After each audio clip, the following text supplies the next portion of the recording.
You're about to walk into Best Buy, Target, or scroll through Amazon thinking all TVs are basically the same, right? Just pick the biggest screen for the cheapest price and call it a day. Here's the ugly truth nobody wants you to know. The TV industry is absolutely rigged against you.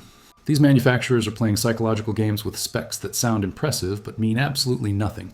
They're slapping 4K Ultra HD stickers on garbage panels that'll have you squinting at a dim, washed out mess within 6 months. I've spent the last decade in this industry, and I'm about to expose which brands are laughing all the way to the bank while you're stuck with buyer's remorse.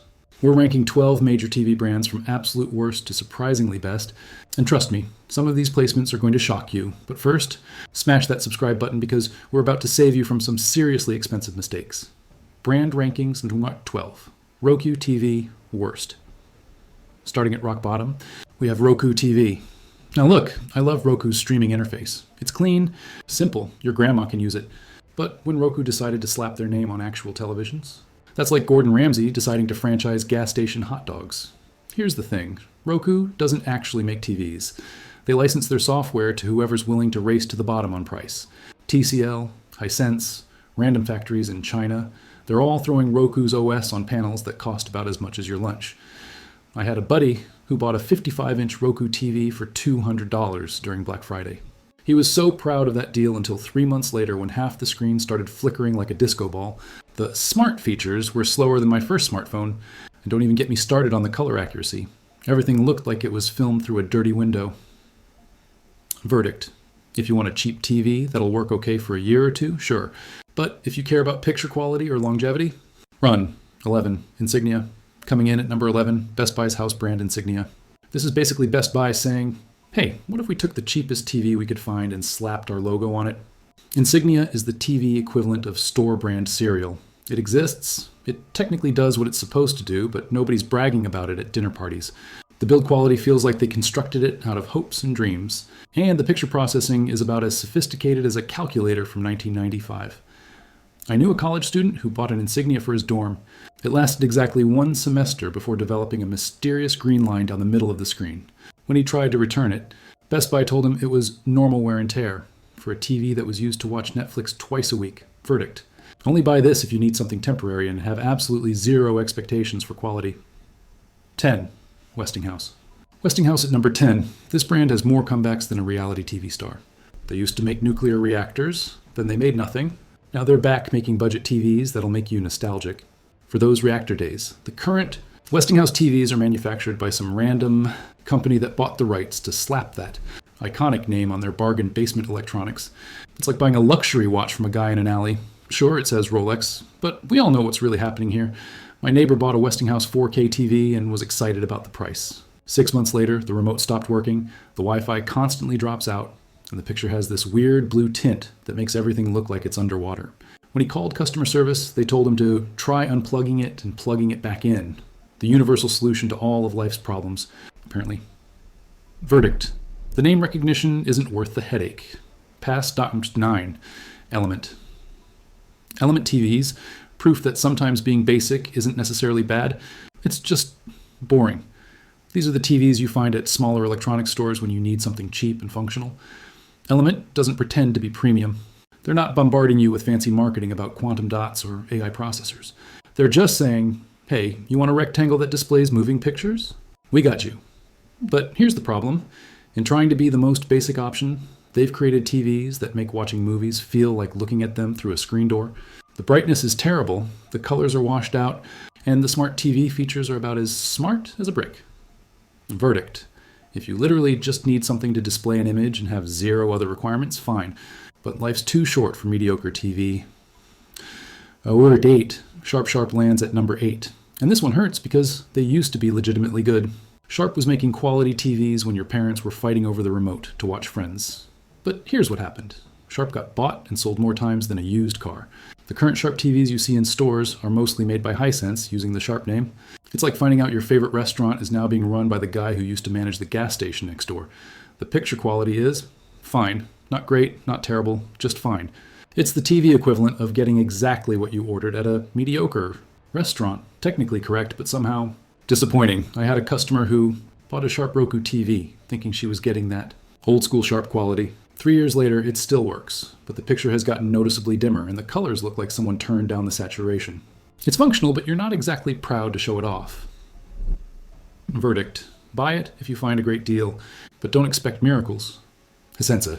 Now we're getting into the interesting territory with Hisense at number 7. This Chinese company is basically the overachiever in the budget, but trying to be premium category. Hisense is like that friend who shows up to the party wearing a knockoff designer outfit.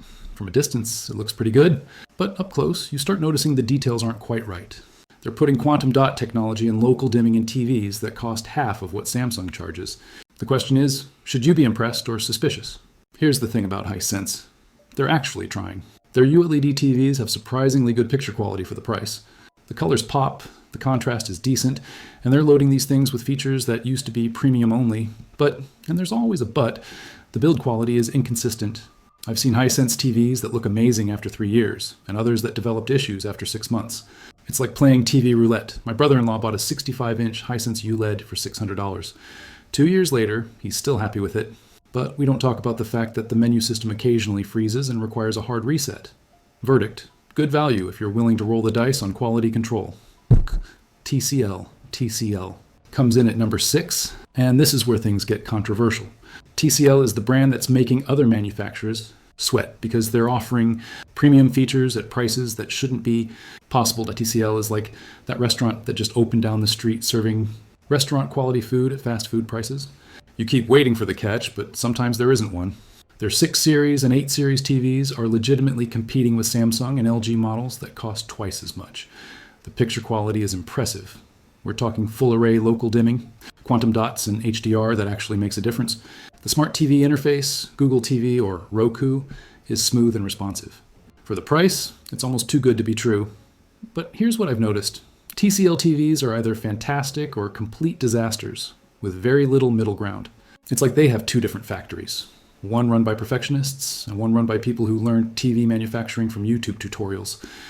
I sold a customer a TCL 6 Series 2 years ago. He calls me every few months to tell me how much he loves it, and asks why anyone would spend more on a Samsung. But I've also had customers return TCL TVs within the first month because of panel uniformity issues or sudden failures. Verdict: great value if you get a good unit, but have a return policy ready. But wait until you see which premium brand couldn't even crack the top 5.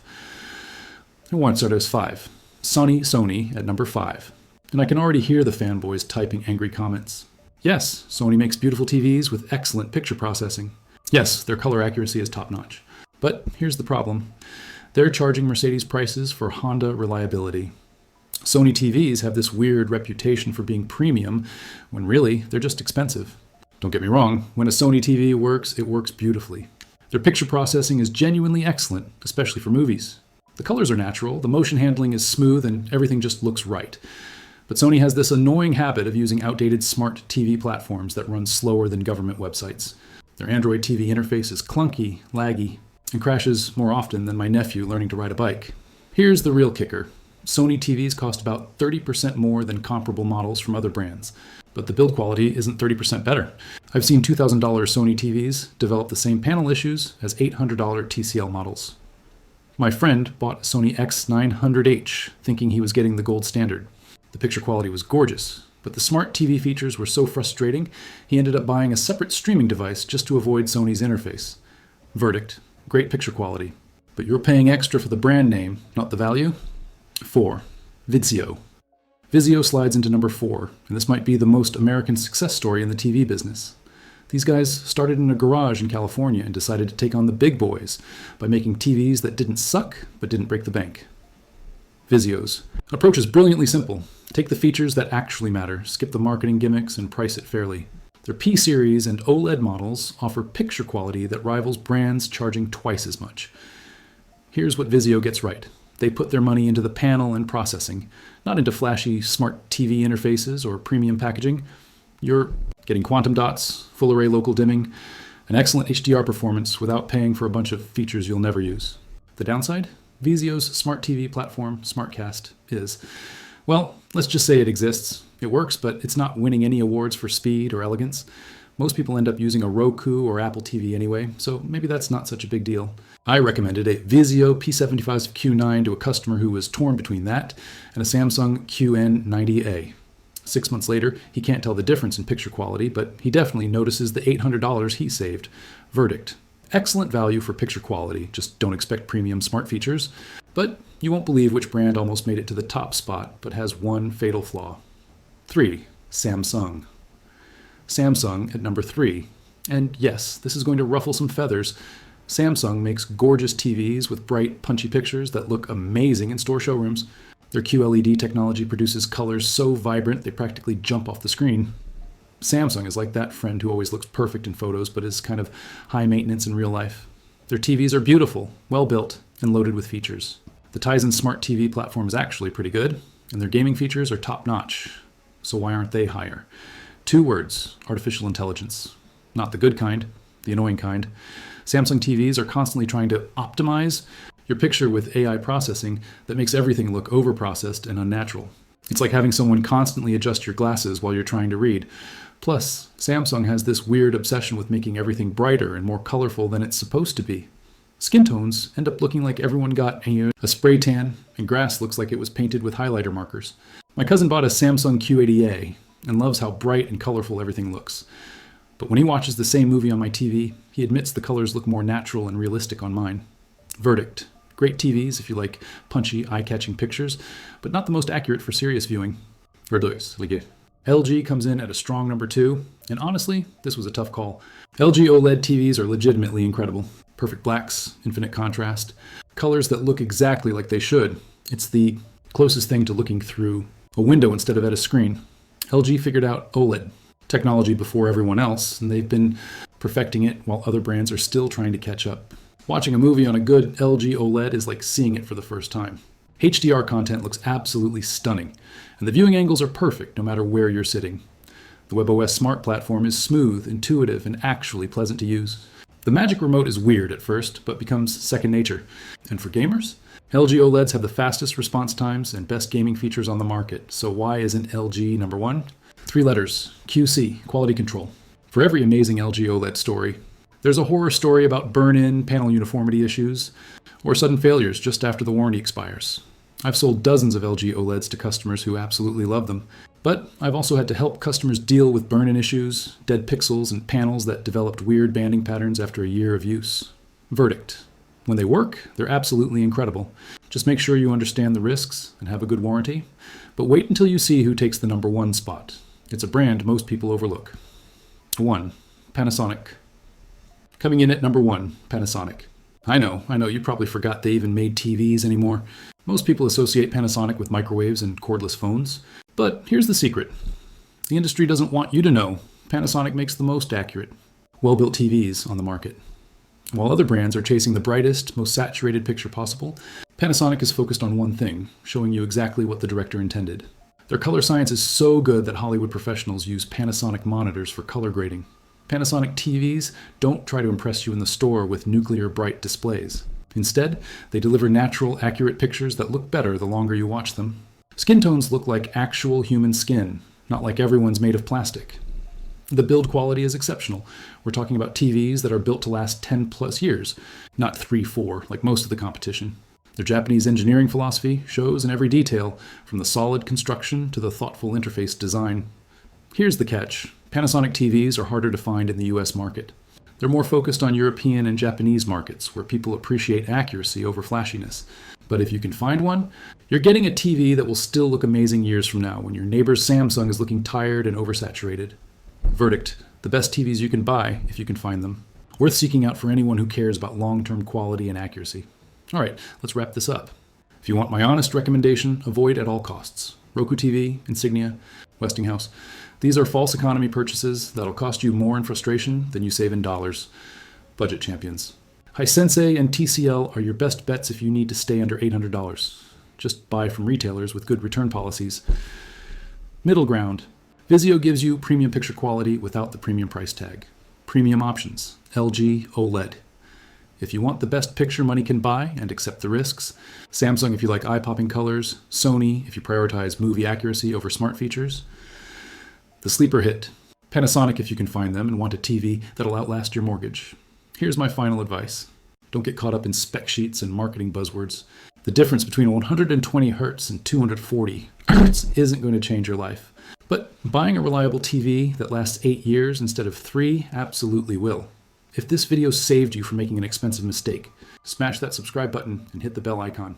I'm exposing industry secrets every week, from soundbars that are total ripoffs to streaming, services that are quietly stealing your money. Drop a comment and let me know which TV brand surprised you the most on this list. And if you're still confused about which TV to buy, I've got a complete buying guide linked in the description that walks you through everything, step by step. Remember, the best deal isn't the cheapest price. It's the TV that still makes you happy 5 years from now. Thanks for watching, and I'll see you in the next one where we're ranking streaming devices from worst to best. Trust me, you're going to be shocked by what Roku is really doing with your data.